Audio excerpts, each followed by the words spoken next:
प्रिय विद्यार्थियों, आज हम बीए पार्ट हिंदी साहित्य में बात कर रहे हैं कि एक नई कहानी की जिसका शीर्षक है दाजू और उसके लेखक है शेखर जोशी। ये जो कहानी है पहाड़ी जनजीवन को लेकर लिखी गई है और पहाड़ी जीवन की जो गरीबी है, पहाड़ी जीवन की जो विषमताएं है, पहाड़ी जीवन की जो संघर्ष है, उनको ये कहानी रेखांकित करती है। ये कहानी हमें बताती है कि पहाड़ी जीवन की जो गरीबी है, उस गरीबी के सामने वहाँ की प्राकृतिक जो सुंदरता है वो एक विकृत रूप में बन चुकी है। कारण क्या है कि देखने हम वहाँ जाएंगे, घूमने की दृष्टि से वहाँ जाएंगे तो वहाँ की प्राकृतिक सुंदरता हर किसी के मन को मोहने वाली होती है, लेकिन वहाँ के रहने वाले लोगों का जो जनजीवन है, जब बहुत अधिक की संघर्षों में जब बीतता है, अनेक समस्याओं का वो सामना करते हैं, तो ऐसा लगता है कि वो सारी सुंदरता उनके हालात के सामने मजबूर होती हुई दिखाई देती है। सबसे पहले इस कहानी के शीर्षक के बारे में बात करते हैं। ये जो दाजू शब्द है, इस दाजू शब्द का अर्थ होता है बड़ा भाई, और ये दाजू जो शब्द है ये आपके पहाड़ी भाषा का शब्द है। पहाड़ी भाषा में दाजू कहते हैं बड़े भाई को, और पहाड़ी भाषा में भी एक भाषा है कुमाऊनी भाषा। उस कुमाऊनी भाषा का ये शब्द है जिसका अर्थ होता है बड़ा भाई। स्वयं शेखर जोशी पहाड़ों के रहने वाले थे। अल्मोड़ा इनका गृह जिला था जो उत्तराखंड में स्थित है। वहाँ इन्होंने जन्म से लेकर अपनी संपूर्ण जीवन में इन्होंने स्वयं उस पहाड़ी जनजीवन को बखूबी देखा है, भोगा है, महसूस किया है। यही कारण है कि पहाड़ से जुड़ी हुई हर स्थिति के बारे में ये बहुत ही अच्छे तरीके से परिचित थे। और यहाँ ये जो कहानी है दाजू, ये पहाड़ी शब्दावली को लेकर ही प्रयुक्त हुई है, जिसका अर्थ बड़ा भाई होता है। और इसका प्रकाशन वर्ष है आपके 1979। कथानक की दृष्टि से दाजू कहानी बिल्कुल साधारण सी प्रतीत होती है, लेकिन इस साधारण कहानी के कथानक को जब हम पढ़ेंगे तो वो साधारण सा कथानक विशेष बन गया। हमारे निम्न और मध्यम वर्गीय जीवन में जो दूरी है, वो दूरी किस प्रकार से इंसान को इंसान से अलग कर देती है, ये बात इस दाजू कहानी में बताई गई है। पात्रों की दृष्टि से अगर देखें तो इसमें बिल्कुल सीमित पात्र अपने प्रयुक्त हुए हैं। तो अब इसके पात्र परिचय से संबंधित हम बात करते हैं। 3 पात्र अपने इस कहानी में है। पहला है जगदीश बाबू। ये पहाड़ी नवयुवक है, पहाड़ी नवयुवक जिसकी नौकरी मैदानी भाग में लगती है, जिसकी नौकरी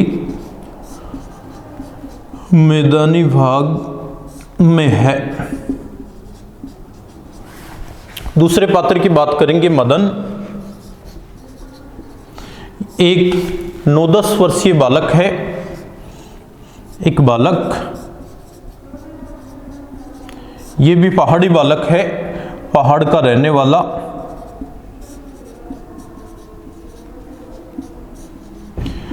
और मजबूरी में इससे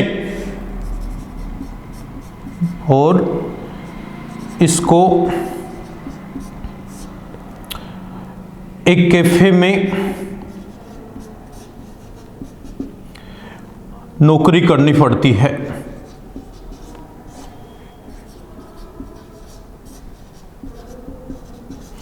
तीसरा इसमें जो पात्र है अपने, वो है हेमंत। हेमंत है जगदीश बाबू का बचपन का सहपाठी। जगदीश बाबू का सहपाठी। तो ये 3 पात्रों को लेकर शेखर जोशी ने इस कहानी की रचना की है और केंद्र बिंदु की अगर हम के रूप में देखें तो इसमें जगदीश बाबू और मदन, इन दो पात्रों के बारे में सबसे अधिक इसमें वर्णन हुआ है।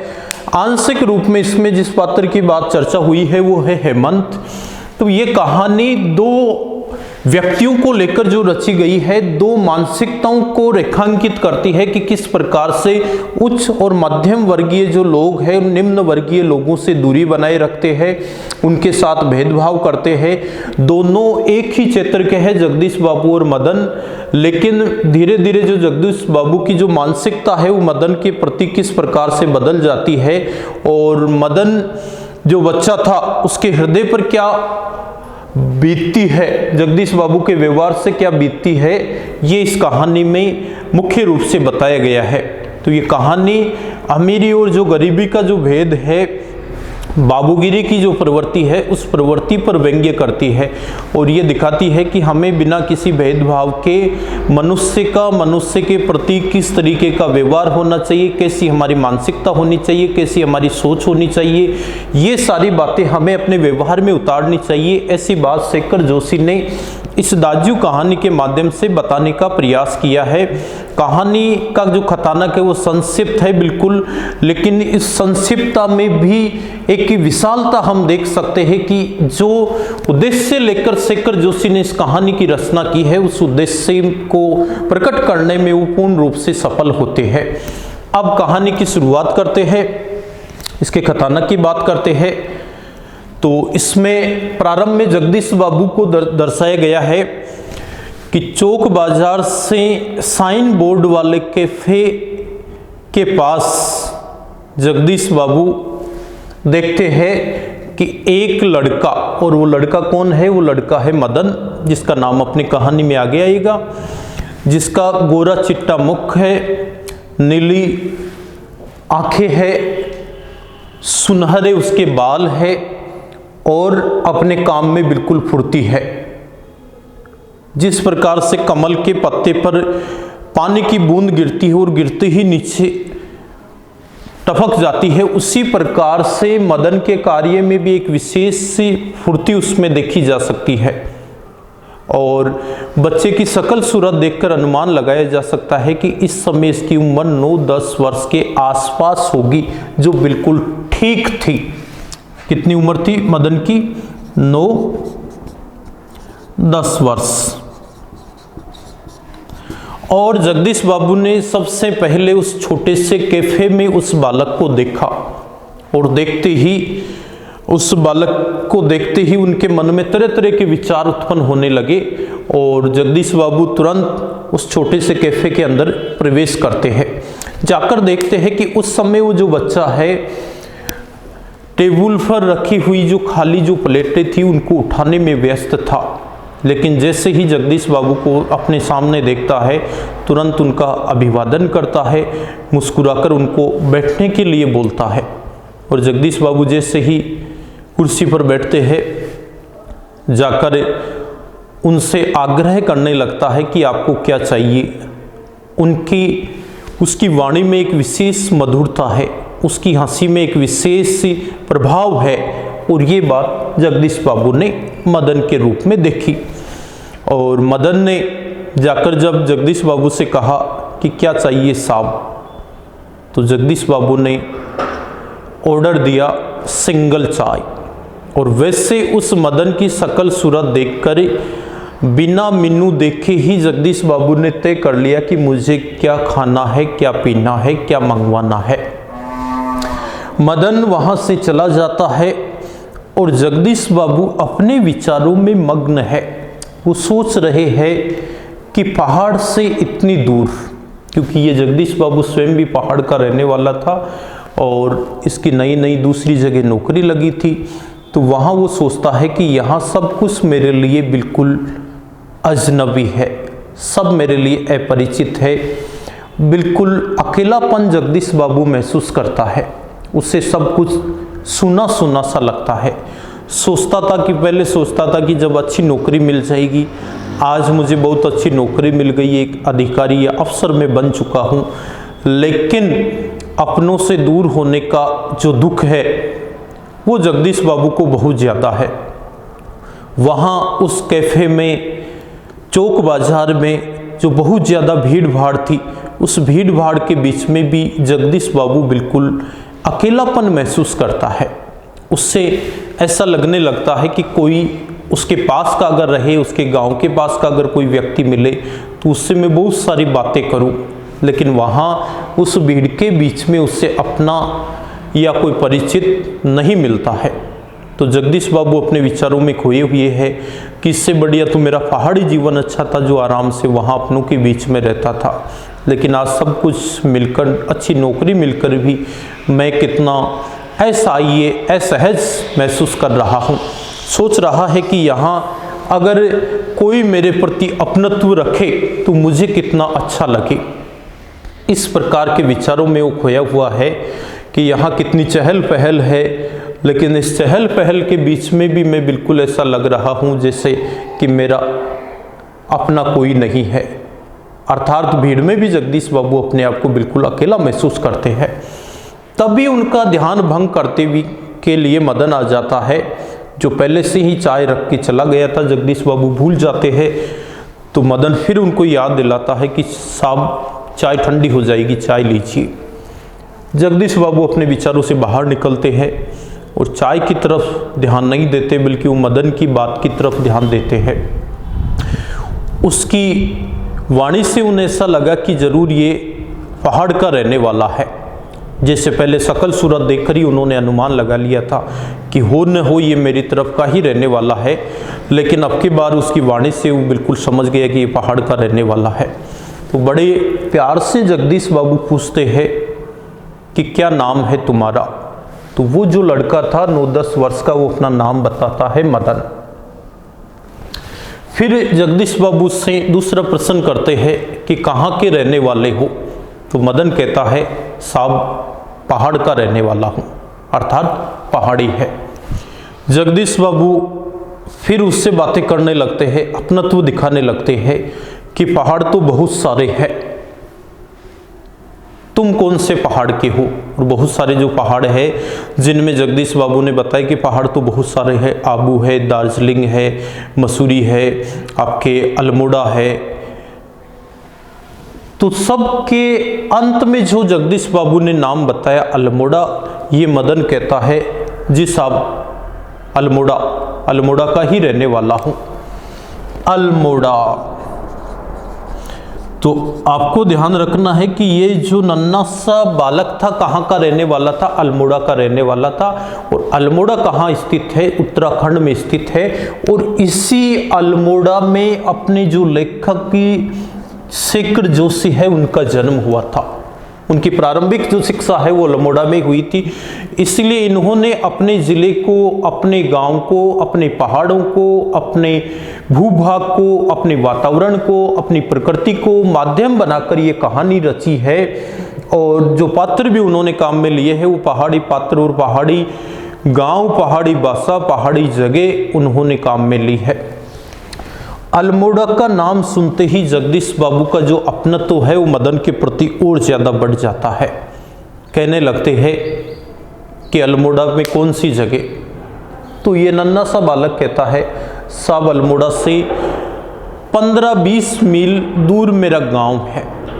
तो जगदीश बाबू ने फिर उससे अपनत्व दिखाते हुए कुछ जोर देकर पूछा कौन सा गांव है, कौन सा गांव है।